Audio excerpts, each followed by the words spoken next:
Today we are going to take a look at a new trading card game called Neverrift. Here you portray as a tamer, taming huge creatures and trying to guide your faction into victory. In this video I'm going to show you how to set up this game, but also how to play it. So let's just take a look at this.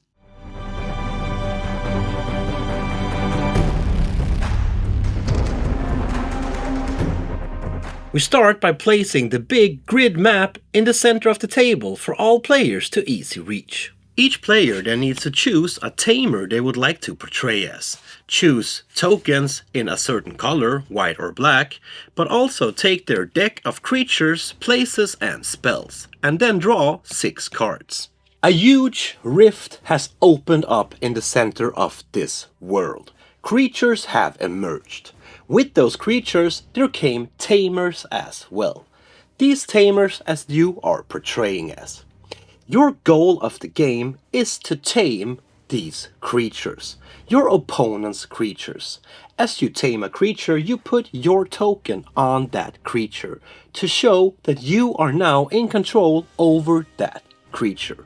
You will place out your animals on this board, and these animals are the ones that you will use to tame the other opponent's creature. As the game goes on, you will fill up the map with cards. When this map is fully filled with cards, the game ends, and whoever has tamed the most creatures wins the game. Now, before we take a look at the gameplay itself, I think we should take a look at the different cards. Let's start by taking a look at the tamers. Now, the tamers determine which faction you belong to, and thereby also controlling your tactics and your future gameplay. Now, on these cards, we can see a cool little artwork. We can see the name of your tamer. On my card here, you can see it says sample card, but that's because, well, this is a sample, it's a prototype. Your tamer will have a passive, but also an active effect that you can use during your turn. The passive effect gets triggered by specific events during the game and can trigger once per turn. But the active effect, on the other hand, can only be used once per game. But it will provide you with a powerful ability and turn the game into your favor. At the bottom of the card you can see this little symbol. It will have different colors depending on your tamer, and it will tell you that this card is, well, a tamer. Next up we have creatures. Now, these ones are what the game is actually about.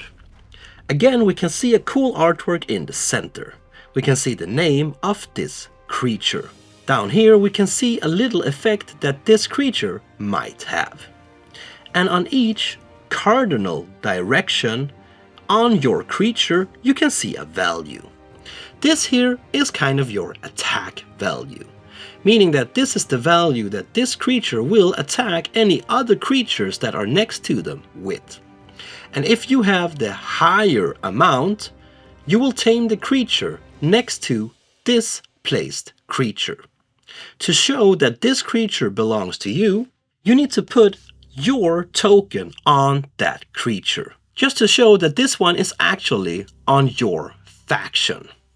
At the bottom here we can see some more information. On one side we have the rarity of this creature, and on the other side we have the illustrator of this cool artwork. Next card we have is places. Again, you can see that this is a place by simply looking at the bottom of the card.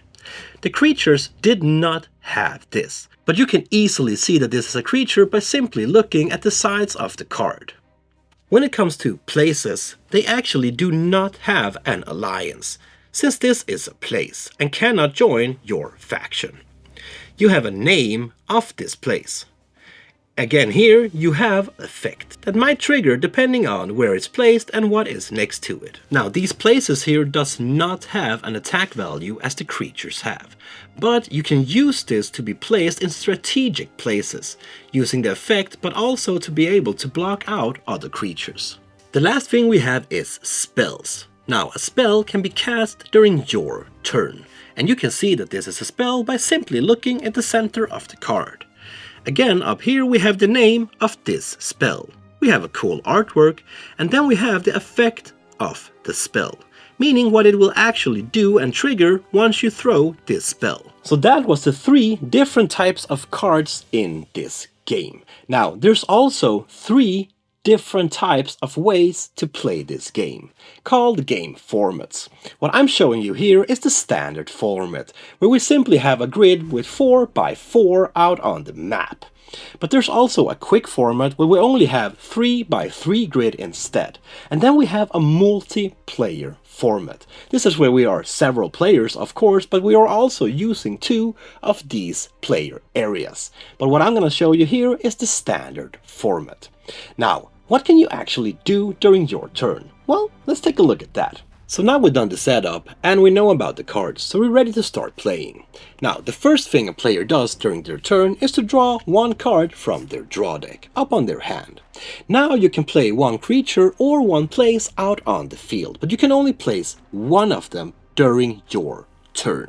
When a creature enters the battlefield, it will attack any opponents that are to the sides, the bottoms, or the top of the card. But it will never attack diagonal. Now, if you have a higher value than your opponent, you will actually tame that opponent. Meaning that first you should put your token on your card to show that you own this card. But if you manage to tame your opponent, you also need to twist that token around to show that now you have tamed your opponent's card as well. And now this one is a part of your faction. But this only happens if you have the higher amount. If you have the same amount or lower, you will not tame your opponent. And you will never be attacked when you place your card, unless an effect tells otherwise. And when a creature enters the battlefield, it will attack on all possible sides. Meaning that if you put your little phantom cat here, it will attack on 3 sides now. So you would take over the otter because you have the higher amount. You would also take over this petal hoof up here because you have higher than that one as well. But this one down here, the dryad, you will not take over as it has a higher amount than you. And as it won't attack back, nothing more will happen here. And you can choose to play a place out on the battlefield. Now, we need to look at the little effect here to see what happens when this card is placed, or in future turn. In this case here, creatures that come into play that are adjacent to this card won't attack. And lastly, you can play spells. Now, you would play this card, and then you would do whatever the effect says. In this case here, you choose a creature out on the map, and it will gain -4 until the end of your turn. But during your turn, you can play as many spells as you would like to, bulking up and making you more powerful. But if you cannot play a creature or a place during your turn, you need to pass. And once you pass on your turn, the other player will get to tame 1 creature out on the map. And if there is no creatures to tame during the start of their turn, well, the passing player will lose the game. Which means that you really need to manage your creatures and places, my friend. Once the last card has been placed out on the map and the map is completely full, we need to see who won the game. Which means it's time for us to count how many creatures we have managed to tame out on the map itself. If you have the most creature tames, well then you have won the game. If you do not have the most creatures tamed, well then you lose the game. The thing here is that if there is a tie and you are the last player, well then you would also lose the game, my friend. I'm sorry, but it's just the way the rules works. And that is how you play Neverrift. This game is quite easy to learn, but it is hard to actually take over the animals and tame them out on the board as you want to, because there's so much going on. Plus, you have a lot of spells in here, and these spells can move around at different places, it can move around creatures, making it even harder for you to have a strategy on how and where you should actually place the different animals. So the game is quite easy to learn, but it's quite hard to master. Now, of course, you can also choose to build your own deck here, because there will be booster packs and there will be even more ways for you to expand this universe. So in the prototype I have shown you here, I have shown you 2 different factions, but in the game there's actually 5 different factions that you will be able to play as in the future. You will have the Outcast, the Free Tribes, the Royal Empire and the Verdant Pact, plus the Sworn. These 5 factions of course also have their own strength and weaknesses that you can read more about in the rules themselves. Besides the booster packs, you will of course in the future also be able to get these cool little holographic cards here.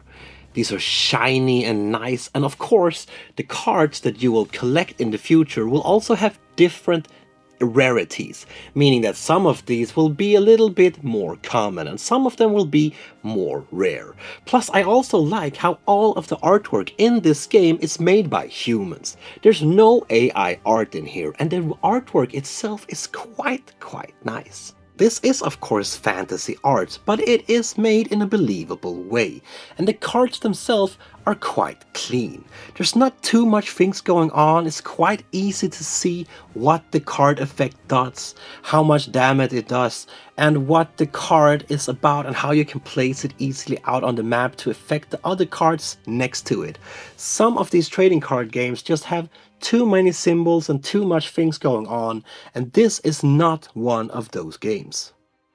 That, my friend, was Neverrift, a game coming out on Kickstarter quite soon. I really did enjoy this game. I think it's quite easy to learn.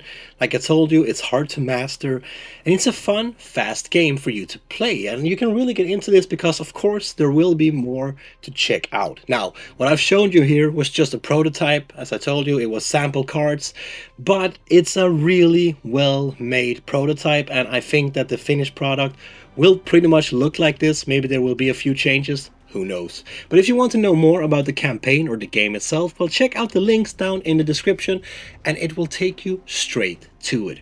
If you want to see more of Genders Gaming, well then subscribe to the channel or click on any of the videos that are here around me. If you want to, put in a comment, give me a like, but most importantly, my friend, please remember to keep on spreading that board gaming love I know you all have.